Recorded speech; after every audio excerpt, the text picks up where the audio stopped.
ඉන්නත් දැන් බණහන වෙලාවයි. නමෝ තස්ස භගවතෝ අරහතෝ සම්මා සම්බුද්දස්ස.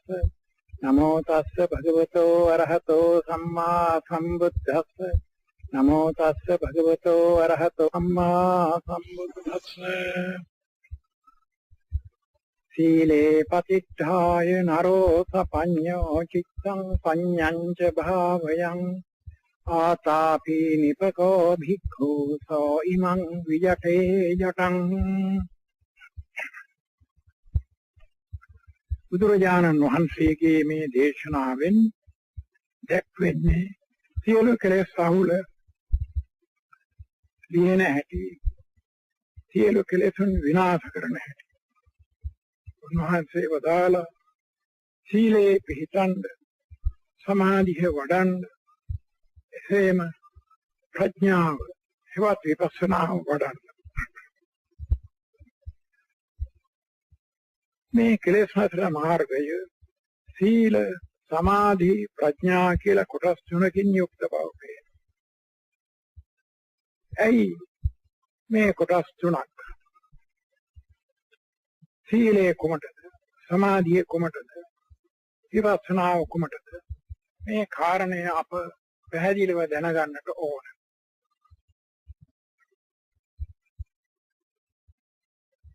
ක්ලේශයන්ගේ අවස්ථාවල් තේරුම් ගත්තම මේ සීල, සමාධි, ප්‍රඥා තුන බුදුරජාණන් වහන්සේ වදාළේ ඇයිද කියන එක බොහොම ලේසියෙන් වටහා ගන්නට පුළුවන්. ක්ලේශයන්ගේ අවස්ථා තුනක් තියෙනවා.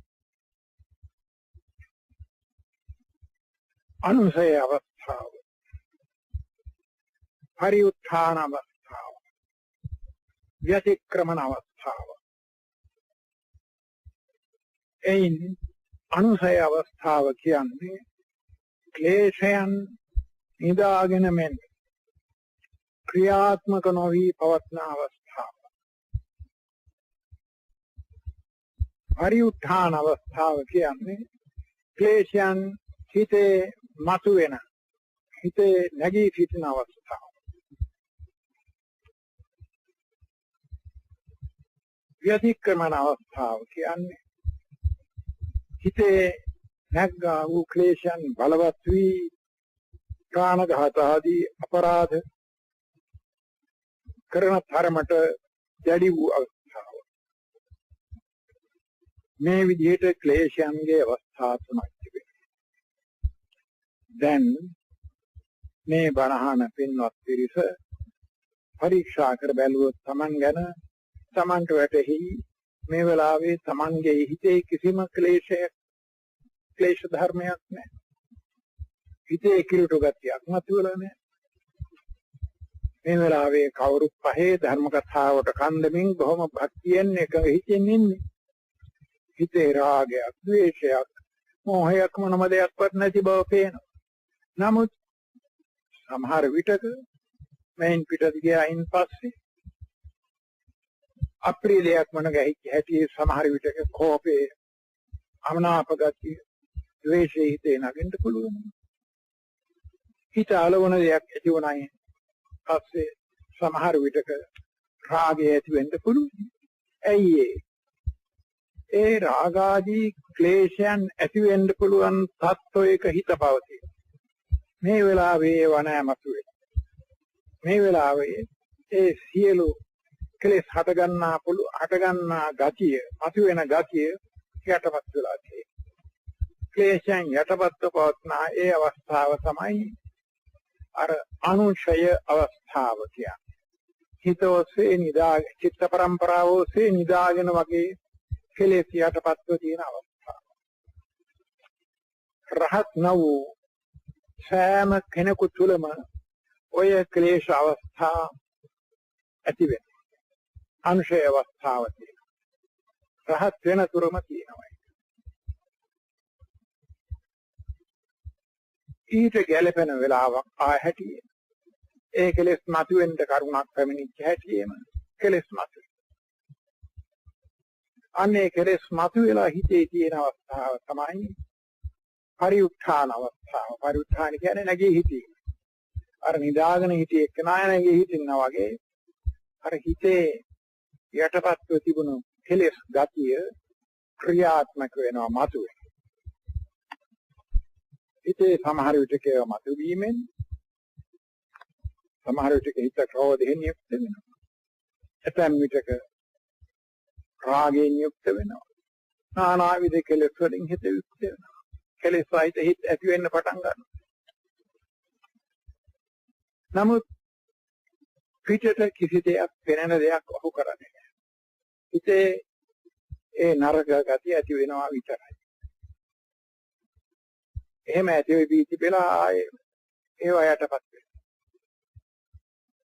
මේ අවස්ථාව පරිඋත්ථාන අවස්ථාව. සමහර විටක හිතේ ක්ලේශයන් මතුවලා නැවත නැවත ඒවා ඇතිවීමෙන් බලවත් වෙනවා ඒ ක්ලේශය. හුඟක්ම බලවත් වුණාම හිතට දරා ගන්න බැරි වෙනවා ඒක ක්‍රියාත්මක වෙනවා. කය වචනය දෙක ඒකට අවනත වෙනවා ඒ හිතේ නැග්ග ක්ලේශයකට. ඉතින් සමහර විට කයින් සතුන් මැරීම, අනුන්ට හිංසා පීඩා කිරීම ආදී වැඩක් කරනවා. එහෙම නැත්නම් වචනයෙන් නපුරු දේ කියනවා.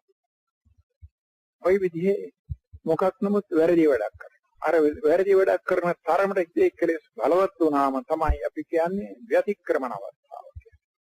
ව්‍යතික්‍රමණය කියන්නේ ලෝක ස්වභාව ධර්ම නීතිය ඉක්මවා ක්‍රියා කිරීම. ධර්ම නීතිය කඩ කිරීම. වැරදි කිරීම. ඉතින් වැරදි කරන අවස්ථාවර නැග්ග ක්ලේශය තමයි තා බලවත්. කෙනෙකු අනුන්ට හිංසා පීඩාවක් කරනකොට අනුන්ගේ දෙයක් ගන්නකොට වෙන වැරදි වැඩක් කරනකොට නරක වචන කියනකොට සමාහටම වැටෙනවා මේ සමා නරක වැඩක් කරන්න කියලා ඉගෙන කල්පනා කළොත් අනික් අයටත් ඒක වැටෙනවා. මේ ගොරෝසු අවස්ථාවට නැග්ග ක්ලේශයන්ගේ හැටි කොහොමද? ඉතින් මේ ගොරෝසු ගතිය ඉස්සෙල්ලා නැති කරන්න ඕන. මේ ක්ලේශයන්ගේ ගොරෝසු අවස්ථාව ඉස්සෙල්ලා අඩු කරන්නට ඕන.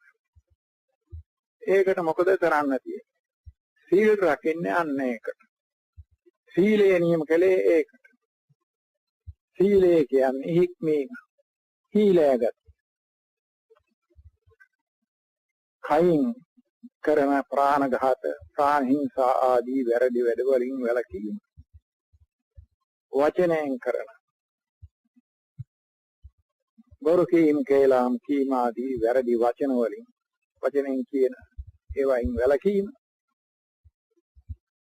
අයිතිව ධර්ම ජීවිකාවෙන් වැළකීම. මේක තමයි සීලය. ඉතින් කෙනෙකු පන්සිල් සමාදන් වෙනවායි කියලා අපි කල්පනා කරනවා. මා සත්ව හිංසාවෙන් වළකිනවා. අන්ධතු දේ අයිතු අන්දමින් ගැනීමෙන් වළකිනවා. කාමීත්‍යාචාරයෙන් වළකිනවා. බොරු කීම ආදී නරක කිව්ම් වලින් වළකිනවා. මත්පැන් බීමෙන් වළකිනවා කියලා ඔය පහ යම් කෙනෙක් හිතා ගන්න. වචනේනොත් කියනවා හිතෙනොත් හිතෙනවා අදිෂ්ඨාන කර ගන්නවා හේවත් පන්සිල් සමාදන් වෙනවා. පන්සිල් ඕනකමින් රකින මිනිසියෙක් නම් ඒක නැත්තා යම් විටක තමාගේ හිත අවිසලා කාටවත් ගහන්න හෝ බනින්න හෝ හිතට ආවොතින් එක පාරකම අර සිල් රකින මිනිසයාට කල්පනා වෙන්න ඕනේ. කල්පනා වෙනවා මා සීලයක් සමාදන් වෙලා නෙවෙයි. මේ අය සමග කලකෝලහල වලට යෑමෙන් අනුන් බැනුම් මත කර ගැනීමෙන් මගේ සීලය කිලුට වෙනවා නේද කියලා ඔහුට එනවා කල්පනාව. මොනවා වෙතත් මගේ සීලය මං කඩ කරගන්නේ නැහැ. මං සමාදන් වෙච්ච සීලය ආරක්ෂා කරගන්න ඕනේ කියලා. ඒ ඇත්තා කල්පනා කරනවා. එහෙම කල්පනා කරලා හිත දමනය කරගන්නවා. හිතේ අර බලවත්ව නැග්ග ගොරෝසු ක්ලේශයන් ක්‍රියාත්මක වෙන්න නොදී ඒවා මැඩපවත්ව ගන්නවා.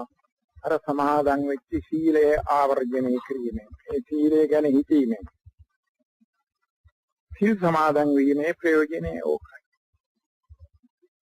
ඉතින් පන්සිල් අටසිල් ආදී සීල් සමාදන් වෙලා ආරක්ෂා කරන ඒ සීලයන් ආරක්ෂා කරන තැනත්තා බලවත්ව නැගී එන්නා වූ ක්ලේශයන් මර්ධනය කරනවා. එළඹ සිටියෙන් ඔහු ක්‍රියා කරන්නට ඕනේ.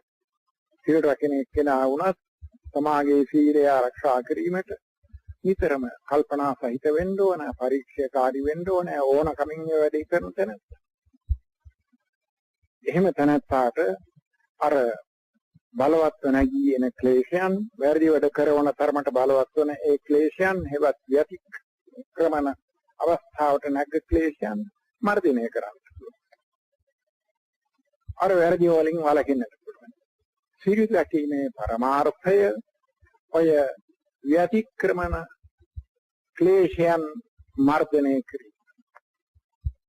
ඒකටයි සීල ආරක්ෂා කරන්නේ. හෙවත් වැරදි වචන කීමෙන් වැළකීමට, වැරදි ක්‍රියා කිරීමෙන් වැළකීමට, වැරදි අයුතු ජීවිතාවෙන් වැළකීමට. ඔන්නෝවයින් වැළකී ඉඳීමට සීල් සමාදන් වෙලා සීල් ආරක්ෂා කරගන්නට ඕනේ. එළඹ සිටියෙන් සීල් රකින්නට ඕනේ. එළඹ සිටියේ හැමතිස්සෙම ඕන කරන එක. පරීක්ෂාකාරී බව හැමතිස්සෙම ඕන කරනවා. ඉතින් ඔය ව්‍යතික්‍රමන අවස්ථාවට නැග ක්ලේශයන් මර්ධනය කිරීමට ක්ලේශයන්ගේ බලය විඳීමට ඕන කරන්නේ සීල් සමාදන් වීම. ඒ නිසා බුදුරජාණන් වහන්සේ මුලටම සීලය වදාළා.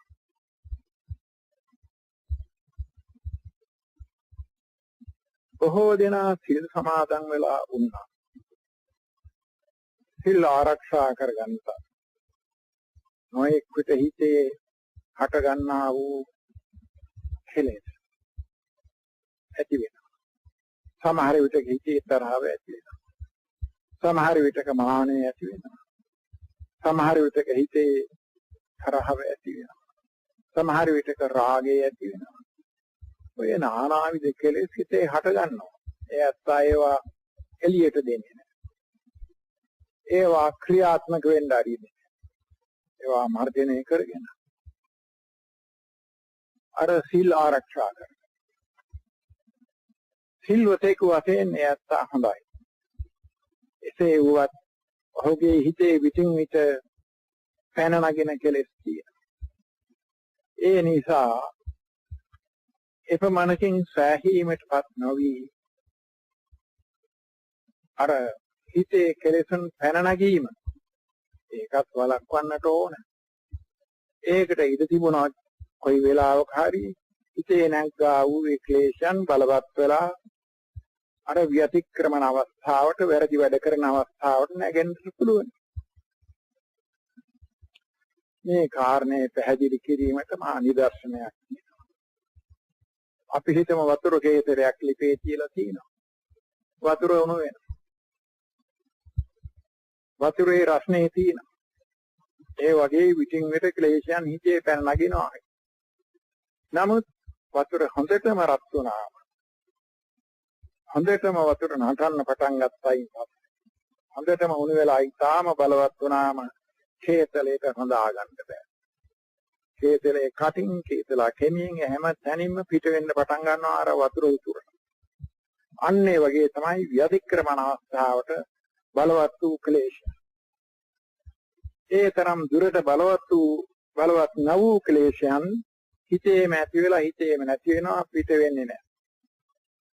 කටින් නැත්නම් වාක්්වාරයෙන්, වචනයෙන්, කයින් නැත්නම් ක්‍රියාවෙන් පිට වෙන්නේ නැහැ. හිතේම හැදෙනවා, හිතේම නැති වෙනවා. ඒවා තමයි පරිඋත්ථාන අවස්ථාවට නැග්ග ක්ලේශයන්. ඉතින් මේ පරිඋත්ථාන අවස්ථාවට නැග්ග ක්ලේශයන් වැරදි වඩක් පිටතන පේන නොකලත් හිත ඇතුළත කිලිටු ගතිය ඔහුගේ නැවත නැවත ඇති කරනවා. හිත කිලුටු කරනවා. පිටින් සිල්වතේ අර ශික්ෂාපද කඩ කරන්නේ නැහැ. නමුත් හිතේ නොයෙක් විට වැරදි අදහස් ඇති වෙනවා. රාග ආදී හිතේ ඇති වෙනවා. ඒකටත් ඉඩ තියන්න හොඳ නැහැ. ඒ නිසා මොකද කරන්න ඕන? අපේ හිතේ බොහෝ සෙයින්ම කෙලෙස් හටගන්න කාරණේ මොකක්ද කියලා අප පරීක්ෂා කර බලන්න ඕන. හිත නොඑක් අරමුණු අතට දුවන්න පටන් ගත්තම තමයි ක්ලේශයන් හටගන්නේ. හිත තන්පත් කරගෙන ඉන්නේ නැතුව ඒ අරමුණු අතට දුවන්නේ ඉදාරේ. රූපයක් දකින. සමහර විටකේ Tamanට අප්‍රිය වූ කෙනෙක් වෙන්න පුළුවන්. අන්න එතකොට එක පාරටම හිතේ අනාප ගතිය නැත්නම් ද්වේෂය පැනනගෙන. සමහර විටක රාගය උපදවන විදිහේ ප්‍රිය අරමුණක් වුණ ගැහෙන. හිතේ රාගය, හිතේ කාම ආසාව පැනනගින්න පුළුවන්. තවත් අවස්ථාවක මානෙට හේතු වන දෙයක් සිද්ධ වුණාම හිතේ මානෙ ඇති වෙන්න පුළුවන්. කොහොම හිත ඒ අවස්ථාවේ හැටියට ආරක්ෂා කරගෙන නොහිටිය. හිත රැකගත්තේ නැත්නම් ඒ අරමුණු අතේ යන්න ඉඩ ඇරියොත් මොකද වෙන්නේ? ඒ හේතුවෙන් නානාවිධ ක්ලේශයන් හිතේ හටගැනෙනවා. මේ හිතේ වික්ෂිප්ත බව, මේ අතේ දුවන බව තමයි ඒකට හේතුව. ඒ නිසා මොකද කරන්න තියෙන්නේ? හිතේ මේ අතේ දුවන ගතිය නවත්තන්න ඕනේ. හිත ඒක අරමුණක තැම්පත් කරලා සමන්නට ඕනේ. හිත එකම අරමුණක තැම්පත් කිරීමට තමයි කියන්නේ සමාධිය වැඩි වීම කියලා. සමාධිය කියන්නේ හිතේ එකඟකම. මෙතන සමාධිය කියන්නේ කුසල හිතේ එකඟකම. ඉතින් හිතේ මේ අරමුණ වලට යන්න නොදී හිතේ කාර්මක තැම්පත් කරනවා කියලා අපි කියනවා. මොකද්ද මේ අරමුණ? අපේ බණ පොත්වල එක්කෙනවා අරමුණු 40ක්. සම 40 කර්මස්ථාන කියලා අපේ පොත්වල කියනවා. ඔය කසින භාවනා එළිය දිහා බලාගෙන ඉඳීම, වතුර භාජනයක් දෙස බලාගෙන හිත එකඟ කිරීම ආදී ඔය විදිහේ හිත එකඟ කරන අරමුණ තියෙනවා. බුද්ධ ප්‍රතිමාව දෙස බලාගෙන ඉඳීම, බුදු ගුණ මෙනෙහි කිරීම, දහම් ගුණ මෙනෙහි කිරීම, ආර්ය සංඝයාගේ ගුණ මෙනෙහි කිරීම, එක්කෝ ශරීරයේ පිළිකුල් කොටස් එකක් ගානේ බලමින් ඒ ගැන පරීක්ෂාකාරීව ඉඳීම. ඔය විදිහට හිත යම් කිසි කාර්මණක තැම්පත් කරන්නට ඕන. එකක් ගැන හිතන්න ඕන. අපි නිදර්ශනයක් වශයෙන් හිතමු. එළියක් පත්තු කරනවා. ඒ එළිය දෙස බලාගෙන ඉන්න. හිත එකඟ කරගෙන ඉන්න අනික් සියල්ලම මත කරනවා. වටින් පිටින් මේක ශබ්ද ඇහෙන එක වළක්වන්න අර එළියේ නම කියනවා. ආලෝකෝ ආලෝකෝ ආලෝකෝ ඒ කියන්නේ වෙන එකක් නෙමෙයි. බාහිර ශබ්ද කනට වැදුනම ඒ අතේ හිත දුවනවා. ඒක වැළැක්වීමට අර අරමුණේ නම කියනවා. අරමුණේ නම කිව්වම ඒ සමාගයේ වචනේ සමාගයේ කාන්ට ඇහිමෙන් අරමුණට තවත් හිත ලං වෙනවා. අර බාහිර අරමුණු වළක්වනවා. බාහිර ශබ්ද වළක්වනවා. ළඟම ශබ්දයේ සමාගයේ. ඒකටයි හිත යොමු වෙන්නේ. ඉතින් ඒක උපකාරී වෙනවා අර අරමුණට හිත බඳ තබීමට. ඉතින් ওই විදිහට අර එළිය දෙස බලාගෙන බොහෝ වෙලාවක් හිත එකඟ කරගෙන ඉන්නවා. ඇස්සට පීඩා වෙන විදිහට ඇස් අරගෙනම බලා ඉන්න ඕන නෑ. අර එළියේ සතහන ආලෝකේ නැත්නම් ඒ පහන් දැල්ලේ සතහන හිතට ගන්න වෑයම් කරනවා. ඔහොම උත්සාහ කිරීමේදී ඇහැ පියාගත්තත් අර ඒ පහන් දැල්ල හෝ එළිය අරමුණක් හදාගෙන තිබුණා නම් ඒ ආලෝක පුංජය, ඒ ආලෝක රවුම සමාගයේ හිතෙහි හිත ඉදිරියේ පේන්න වෙනවා. අර පහන් දැල්ල වැනි ගිනි දැල්ල දෙස බලා ඉඳීමට කියනවා තේජෝ කසින භාවනාව කියලා. අනික ආලෝක කසින. ඉතින් ඒ කොයි එකක් හරි කරනකොට හුඟක් වෙලා ඒ දෙස බලාගෙන ඉනකොට හිත එකඟ වෙනවා, අනික් සියල්ල අමතක වෙනවා, හිතට පේන්න වෙනවා අර අරමුණ හැපියාගත්තම. දැන් මේ පින්නතුන් තමන්ගේ ගෙදර ගැන කල්පනා වෙනකොට ඒ ගෙදර හිතට පේනවා. ඇයි ගෙදර ස්වરૂපය, ඒ ගේ ස්වરૂපේ තමන්ගේ හිතේ වැදිලා තියෙනවා. ඒ උග්‍රහ නිමිත්ත. ඒ වගේ අර එළිය රවුමේ හෝ අර පහන් දැල්ලේ හෝ සටහන හිතේ පේන්න වෙනවා. හිතට ඉගෙනෙනවා. හිතෙහි තැම්පත් වෙනවා, පදිංචි වෙනවා. එහෙම වුණාම අර එළිය හෝ ඒ පහන් දැල්ල හෝ බලන් ආයෝරම් කමක් නැහැ. හිතේ තැම්පත් වෙනවා කියන ඕන කරන්නේ ඒ ටික. හිතට පෙනෙන ඒ එළිය හෝ ඒ පහන් දැල්ලේ ස්වરૂපයේ පිටපත හෝ දේශ හිතෙන්ම බලාගෙන හිත එකඟ කරගෙන අනෙක් සියල්ලම අමතක කරගෙන ඉඳ පුරුදු වෙන්න ඕන හොඳ වෙලාවක්. ඔය ක්‍රමයේ පුරුදු වුණාම අනෙක් සියල්ලෙන් ක්‍රමක්‍රමෙන් හිත ඈත් වෙවි මේ හිතට පෙනෙන අරමුණෙහිම හිත බැඳ තබෙනවා. එසේ වීමෙන් ක්ලේශයන් හට ගැනීමට ඉඩ නැති වෙනවා හිතේ. ක්ලේශයන් හටගන්නේ හිත නානා අතේ දිව්වම නෙවෙයි. දැන් ඒකට ඉඩක් නැහැ.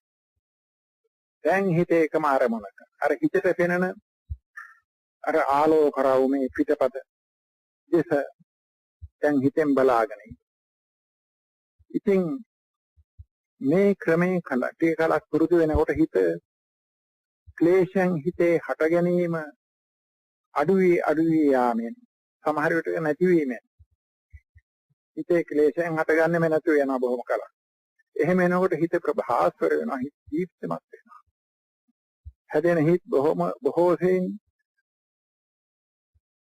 දිලිසෙන ගතියක් ඇති වෙනවා. දීප්තිමත් බවක් ඇති වෙනවා හිතවල. ඒ පිරිසුදු බව නිසා.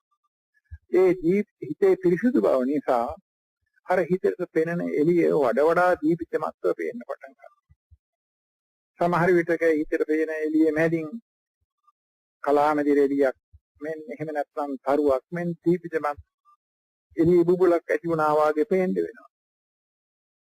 ඊට පස්සේ ඒක තවතවත් විශාල වේවා කියලා හිතා ගන්නවා. මේකට අපි කියනවා ප්‍රතිභාග නිමිත්ත කියලා. අන්න ඒ දීප්තිමත් එළිය ඇති වුණාම හිතේ එකඟකම හුඟක් බලවත් වෙනවා. ඒ එළිය ටිකක් ලෝ කරගත්තයින් පස්සේ ඒ එළියෙහි හදින් හිත බඳ තවා ගන්න ඔහුට පුළුවන් වෙනවා. ලීයකට අනේක් හදින් ගැහුවම ඒක හොල්ලන්න බැරුව එහි ඇලිලා බැඳිලා තියෙනා වගේ අර අරමුණේ හිත හදින් ඇලිලා බැඳිලා තියෙන පටන් ගන්නවා. අන්නේ අවස්ථාවෙහි තමයි ධානාංග විතර්ක විචාර ආදී ධානාංග හිතේ ඇති වෙනවා. ඒකේ විස්තර කියන්න මට වෙලාවක් නැහැ. මේ මට තියෙන ස්වල්ප වෙලාවයි. ඉතින් විස්තරේ පොත්පත් බලලා දැනගන්න ඕනේ.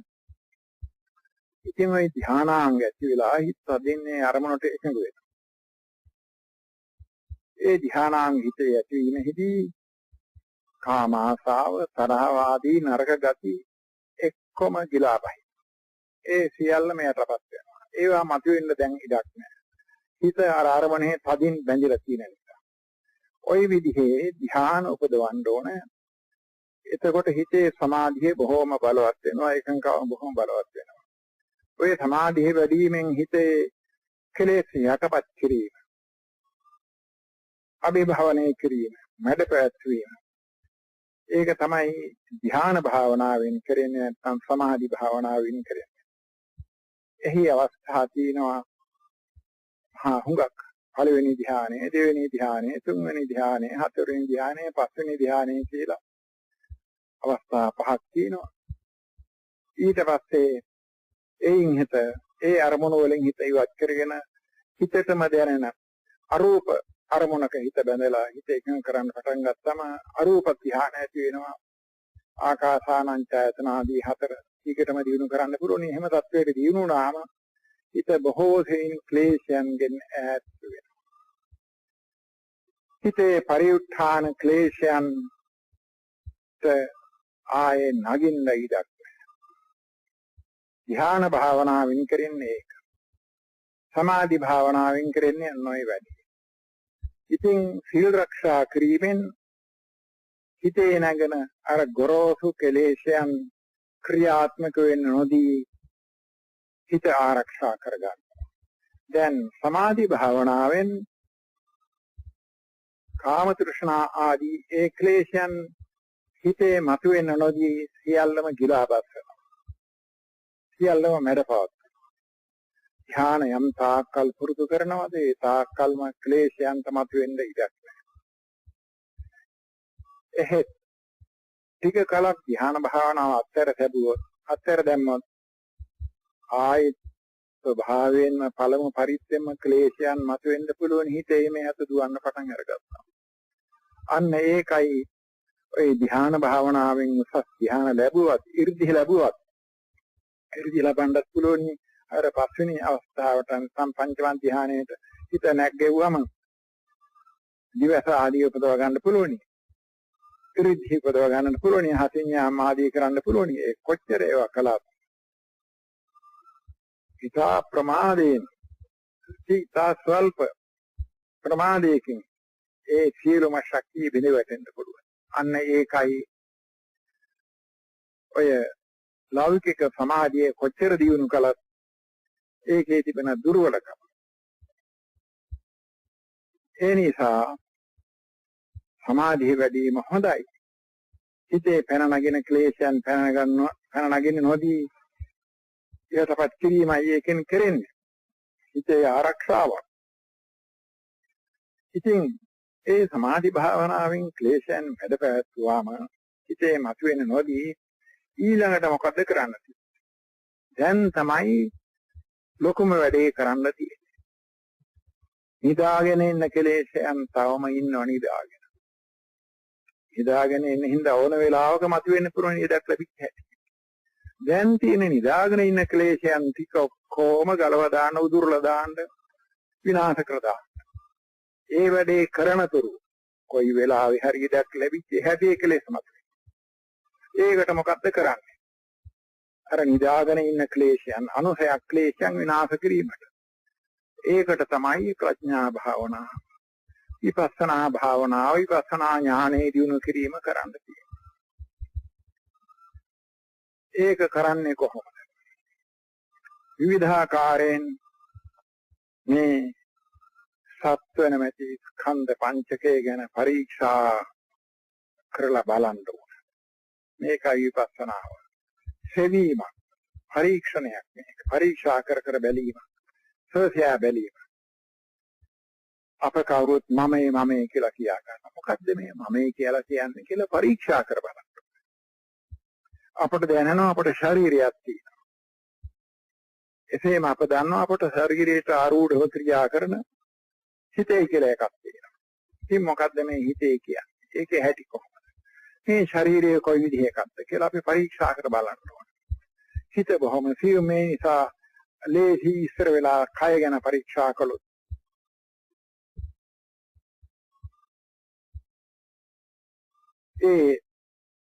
ඒ නිසා කායानुපස්සනාව ශරීරයේ හැටි පරීක්ෂා කර බැලීම පටන් ගන්නවා.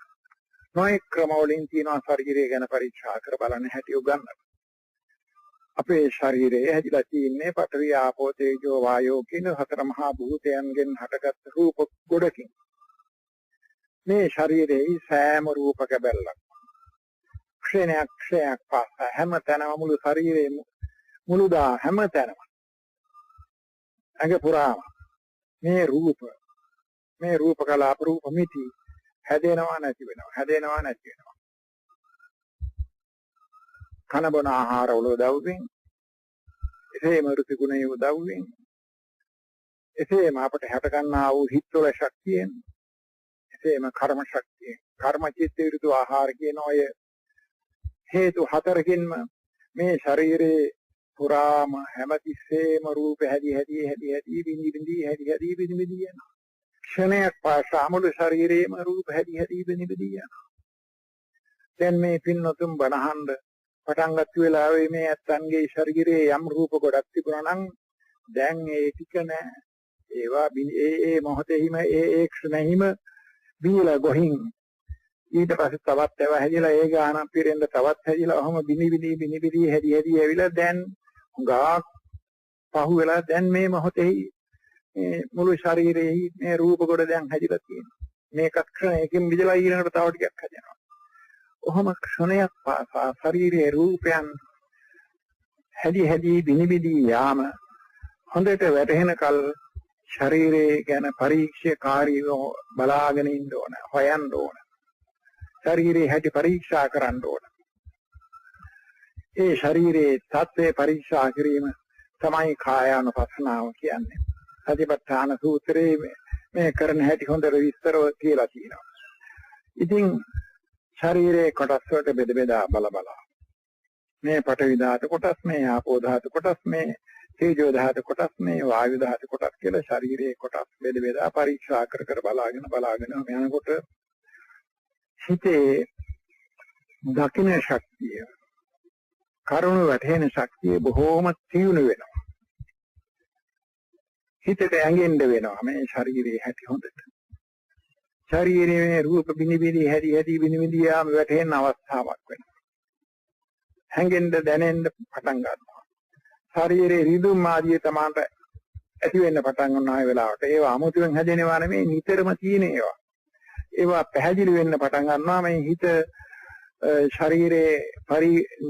ශරීරයේ ගැන පරීක්ෂා කිරීමට හිත යොමු කරගෙන යනකොට ඒවත් විපස්සනා වඩනකොට ඉතින් ශරීරයේ නියම තත්ත්වයේ ක්‍රමයෙන් වැටෙන්න වෙනවා. එහෙම ගිහලා අන්තිමේදී මේ ශරීරය කියන්නේ 아무තු දෙයක් නෙවෙයි, කැඩි බිනිවිදි යන රූප ගොඩවල් පරම්පරාවක් ඇර වෙන මොකවත් නැහැ. මේ ස්ථිර වූ, නිට්ටය වූ, සාර වූ, සැපයයි කියලා ගන්න දෙයක් මොනම දෙයක්වත් නැතයි හොඳට හුට වැටෙන්න වෙනවා. ඊළඟට හිත ගැන පරීක්ෂා කරනවා. ශරීරයේ රූප වලට වඩා අපට හට ගන්නා ඊට වඩා බොහෝම ඉක්මනින් හැදි බිනි යන ඒවා බව වැටහෙන්න වෙනවා පරීක්ෂා කරනකොට. බොහෝම කල්පනාවෙන් පරීක්ෂාවෙන් Tamanට හැදෙන හිත් යන හෝදිසියෙන් ඉන්න ඕන.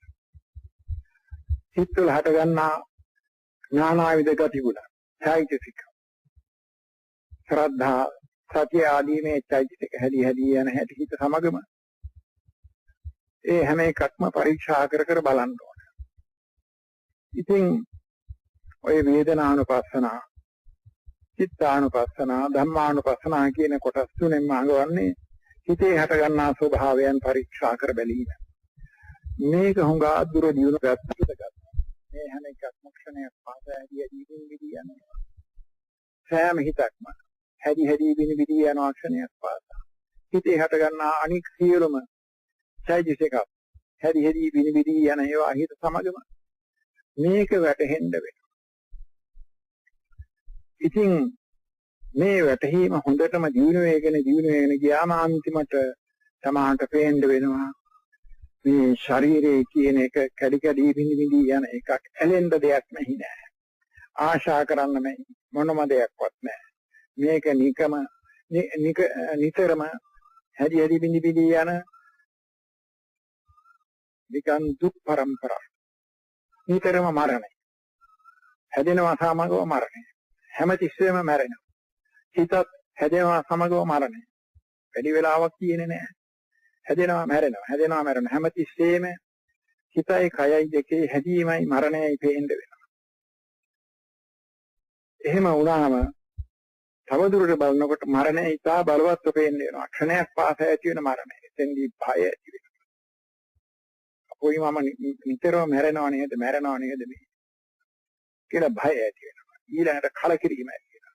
මේ විදිහට සාදුරට පරීක්ෂා කරගෙන යනකොට අන්තිමේදී මේ චිත්ත චෛතසික රූප හිතවල ගති වුණ සහ මේ ශරීරයේ රූප කොටස් මේ සියල්ලම ක්ෂණ භංගුරයි. ක්ෂණයක් පාසා හැදි බිනි යන දේවල්. මෙහි කිසිම නිත්‍ය දෙයක් නැහැ. මෙහි කිසිම අරටුවක් නැහැ. මෙහි ආත්මය කියලා ගන්ධ නොනැසෙන කිසිම දෙයක් මෙහි නැහැ. හිතෙත් නැහැ, චෛතසිකවලත් නැහැ, රූපෙත් නැහැ. මේ සියල්ලම අනිත්‍යයි දුක්ඛයි අනාත්මයි කියලා වැටහෙන්න වෙනවා. මේ සමාගයේ පරීක්ෂණයෙන් කවුරුවත් කියාපු දෙයක් අහලා විශ්වාස කිරීමෙන් නොවේ. තමාම පරීක්ෂා කිරීමෙන් දැස ගන්නා දැනීම. ඒ දැනීම ඊටාම තියුණු වෙනවා. ඊටාම හොඳ වෙනවා. ඊටාම බලවත් වෙනවා. බලවත් වීමේදී අන්තිමටම මේ ශරීරයේ බිනිබිනි යාම මේක බය වෙන්න දෙයක් නෙමෙයි. මේ ලෝකේ හැම රූප කැබල්ලක් කොහොමයි හැම දෙයකම රූප ධර්මයන්ගේ ස්වභාවය කොහොමයි හැදෙනවා මිදෙනවා. සෑම කෙනෙකුගේම හිතවල ස්වභාවය හැදි බිනිබිනි යාම මේක ලෝක ස්වභාවය. මේක කලකිරෙන දෙයක්වත් නෙමෙයි.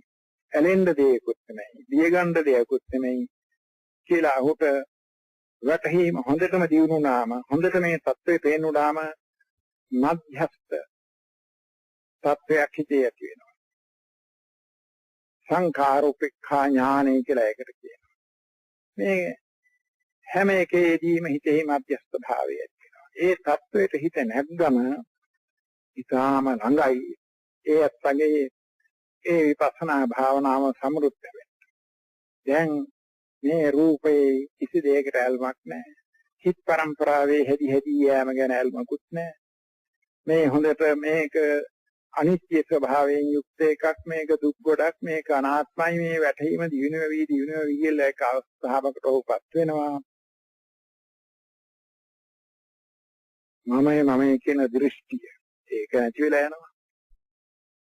එසේම ඥානාවිද බොහෝ දෙනා නොඑක් මිත්‍යා තපෝ වෘත පුරුදු කරනවා මේ සතර දුකින් මිදීමට කියලා. ඒවා නිෂ්ඵල බව හොඳට සමාට වැටහෙනවා. තමාගේම අත්දැකීම අනුව ඒවයින් නෙමෙයි මේ தත්ත්වයටපත් උනේ. මේ සීල සමාධි ප්‍රඥා භාවනාවෙන් මේ කියන වැටහීම එනවා. ඒ නිසා සීල අපත පරාමාස ඒවා ඔක්කොම නැති වෙලා යනවා. මේ භාවනා මාර්ගයේ මේ පුරුදු කළා වූ සීල සමාධි ප්‍රඥා මාර්ගය ගැන කිසිම සැකයක් නැහැ. දැන් සමාතම වැටහෙන්න වෙලා. ඉතින් මේ විදිහට ක්ලේශයන් හුඟක් නැති වෙලා යනවා. සක්කාය දිට්ඨි විචිකිච්ඡා සීලප්පත පරාමාස මේවා නැති වෙලා යනවා. මිදිලම යනවා. ඊතුරු හිතේ දුර්වල ගති හේවත් කෙලෙස් ගති සබත් දුර්වල වෙනවා. එක පැත්තකින් දුක හොඳට පේනෙන්න වෙනවා. දුක් වල හේතුව වූ මේ ක්ලේශයන්ගෙන් කොටසක් මිදිලා යනවා. සංහාවට පක්ෂ වූ දේවල් ඒවා බිඳලා යනවා. අවිද්‍යාවට පක්ෂ වූ හුඟක් කෙලෙස් බිඳලා යනවා. අනික අදුර්වල වෙනවා. ඒ වගේම එතෙක් දුරට අහුපුරුදු කළා වූ ප්‍රතිපත්ති මාර්ගයේ සම්පූර්ණ වෙනවා. මේ මුළු ලෝක ධාතුවේම මේ தත්වයේ දුක් தත්වයේ එක පැත්තකින් පේන්න වෙනකොට එහි විරුද්ධ පැත්ත වූ නිර්වාණ ස්වභාවයේ වැටහෙන්න වෙනවා. හිතට පේනෙන්න වෙනවා. ඔන්න ඔය කර්ම ඉෂ්ට වෙන පළවෙනි අවස්ථාවට අප කියනවා සෝතාපට්ටි අවස්ථාව කියලා. ඒ අවස්ථාවේදී කෙලෙස් මහරාශියක් බිඳලා දානවා. අනිත් කෙලෙස් දුර්වල කරනවා. තවත් ওই භාවනා ක්‍රමයේ දියුණු කරගෙන යාමේදී සකෘදාගාමී අවස්ථාව. තවදුරටත් භාවනා දියුණු කිරීමේදී අනාගාමී අවස්ථාව. තවදුරටත් භාවනාව දියුණු කිරීමේදී අන්තිමට සීලොම කෙලෙස් අර නිදාගෙන ඉන්න තත්වයේ සමගම සීලොම ක්ලේශයන් සහ මුලින්ම ඉතුරු සියලු ක්ලේශයන් බිඳ දමලා පරම පරිසුද්ධ වන අන්තිම හතරවන අවස්ථාව. හතරවන මාර්ග අවස්ථාව. අරහත් මාර්ග අවස්ථාව ලැබෙනවා. ඊට පස්සේ යථා සියලු ක්ලේශයන් මේ අවස්ථාවේදී බිඳලා දාලා සම්පූර්ණ පරම පරිසුද්ධ පුද්ගලෙක් වෙන අරහතුන් වහන්සේ කෙනෙක් වෙනවා. දැන් උන්වහන්සේ තුර කිසිම ක්ලේශයක් නැහැ. අනුසේ ක්ලේශ නැහැ. උන්වහන්සේගෙන් කිසිම වරදක් වෙන්නේ නැහැ. උන්වහන්සේ කිසිම ඒ தත්ත්වයෙන් පහත වැටෙන්නේ නැහැ මොනම විදිහකටවත්. ඔන්න ඒ தත්ත්වය ලබා ගැනීමෙන් ඒ අත්තා මේ ලෝකයට කිසිසේත් නොඇලෙන කෙනෙකු වූ බැවින් සතර ගමන නවතිනවා. අර අවබෝධ කරගත්තා වූ නිර්වාණ තත්ත්වයේ උරුමකාරය වෙනවා. ඒ නිවන් සප විඳිනවා ජීවත් වෙන්න තාක්කල් ඵල සමාපත්තියෙන් ඉඳීමෙන් නිවන අරමුණු කිරීමෙන් නිවනේ හිත බඳීමෙන් ඉතින් ඔන්න ඔය තත්වයටපත් වීමෙන් තමයි අනුසේ ක්ලේශයන් විනාශ කරන්නේ. අවිද්‍යාව හේවත් නොදන්නා කම නිසායි මේ සීලම වැරදි කරන්නේ. දැන් අවිද්‍යාව සම්පූර්ණයෙන්ම දුර වෙලා යනවා. ඔය භාවනාව පුරුදු කිරීමෙන් සීල සමාධි ප්‍රඥාවල් පුරුදු කිරීමෙන් එහෙම් පිටින්ම අවිද්‍යාව ඇති තත්ත්වේ නොදන්නාකම දුර වෙලා ගියාම එහි හේතුයෙන් හටගන්නා අනිත්‍යෂ්ණ ආදී සියලුම ක්ලේශයන් දුර වෙලා යනවා. මෙසේ අවශ්‍ය ක්ලේශයන් දුරු කිරීමෙන් රහත් බවට පත් වෙනවා. සම්පූර්ණ දුරු කිරීමෙන්. ඉතින් බුදුරජාණන් වහන්සේ වදාළේ සියලු කෙලෙස් ගැට ලිහීමට සියලු කෙලෙස් බැඳුම් ලිහා දැමීමට සියලු ක්ලේශයන් විනාශ කර දැමීමට හෙවත් පරම ශාන්තිය අත්පත් කර ගැනීමට සීල් රැක යුතුයි සමාධිය වැඩි යුතුයි සම්‍යක් සමාධිය ප්‍රඥාව හෙවත් විදර්ශනා නුවණ වර්ධනය කළ යුතුයි කියලා උන්වහන්සේ වදාළා. මෙසේ බුද්ධ ආගමේ ප්‍රතිපත්ති මාර්ගය බුදුරජාණන් වහන්සේ වදාළ ප්‍රතිපත්ති මාර්ගය සීල සමාධි ප්‍රඥා කියන තුනෙන් යුක්තයි. ක්ලේශයන්ගේ අවස්ථා තුන ආයවරක් මතක් කරනවා. අනුශේය අවස්ථාව, ක්ලේශයන් නිදාගෙන මෙන් පවත්න අවස්ථාව, පරිඋත්ථාන අවස්ථාව, ක්ලේශයන් හිතේ නැගී සිටින අවස්ථාව, ව්‍යතික්‍රමන අවස්ථාව, ක්ලේශයන් විතා බලවත් වීමෙන් වැඩි කරන අවස්ථාව. ඊතා බලවත් වීමෙන් ක්ලේශයන් වැඩි කරන අවස්ථාවෙහිදී හිත සංවර කර ගැනීමට ඒ වැඩි නොකර ඉඳීමට සිල් රකින්න ඕන. සිල් සමාදන් වෙලා සිල් අධිෂ්ඨාන කරගෙන සිල් රකින්න ඕන. සීලය ඕන කරන්නේ ඔය ව්‍යතික්‍රමන ක්ලේශයන් මර්ධනය කිරීමට. සමාධි භාවනාවෙන් පරිඋත්ථාන ක්ලේශයන් මර්ධනය වෙනවා. ඒව යටපත් වෙනවා. සමාධි භාවනා කිරීමෙන් ඇති ප්‍රයෝජනය ඒකයි. විදර්ශනා භාවනාවෙන් අර හැංගිලා ඉන්න මුල් වැහැලා ඉන්න ඒ ක්ලේශයන් සහ මුලින්ම උදුරලා විනාශ කරලා දමන. විදර්ශනා භාවනාවෙන් තමයි සියලුම අනුශේ ක්ලේශයන් විනාශ වෙලා යන්නේ. ඒ නිසා බෞද්ධ ප්‍රතිපත්ති මාර්ගය සීල සමාධි ප්‍රඥාවෙන් යුක්තයි. සීලයෙන් ව්‍යතික්‍රමන ක්ලේශයන් මර්ධනය කරනවා. සමාධියෙන් පරිඋත්ථාන ක්ලේශයන්ගේ බලය බිඳිනවා යටපත් කරනවා. විපස්සනාවෙන් අනුශේ ක්ලේශයන් සහ මුලින්ම විනාශ කරනවා. පරම පරිසුද්ධ තත්වයටපත් වෙනවා. මේකයි බෞද්ධ ප්‍රතිපත්ති මාර්ගය. මේන් පිට බෞද්ධ ප්‍රතිපත්තියක් නෑ මේ තුනට අහු නොවෙන. ඒ නිසා මේ කරුණ හොඳට හිතේ තබාගෙන බුදුරජාණන් වහන්සේ වදාළ ප්‍රතිපත්ති මාර්ගයේ නැත්නම් බුද්ධ ආගමේ මොකක්ද කියලා හොඳට තේරුම් අරගෙන සීල ආදී මේ ගුණ ධර්මයන් පිරීමෙන් තමන්ගේ හිතේ ක්ලේශයන් මර්ධනය කිරීමෙන් යටපත් කිරීමෙන් අන්තිමේදී සීල ක්ලේශයන් විනාශ කොට පරම පරිසුද්ධ තත්වයටපත් වීමට සෑම කෙනෙකුගේම උත්සාහය ඇති විය යුතුයි. සෑම දිනාටම නිවන් සැප ලැබේවා. ධර්මානුශාසන